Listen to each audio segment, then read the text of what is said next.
tərvəzləri olarsa, qalxanları və həddən artıq sürətli işləyərsə, bu durumda da tərvəzlərindən fərqli qoxu, daha doğrusu həm fərqli qoxu da o tərəfə, tərvəzləri yapışqan olur və belə deyək ki, daha çox gücü ifraz olunmağa başlayır. Yaxud da stres durumlarında bizim tərvəzlərindən daha kəskin qoxular gələ bilər.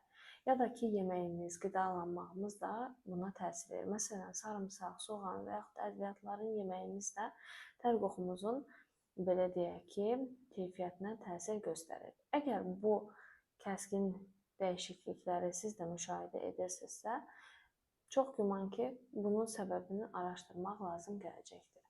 Ancaq normalda tərlənmə insan orqanizmində tamamilə təbii prosesdir və bu proses bizim həyatda qalmağımız üçün həddən artıq önəmlidir. İzlədiyiniz üçün təşəkkür.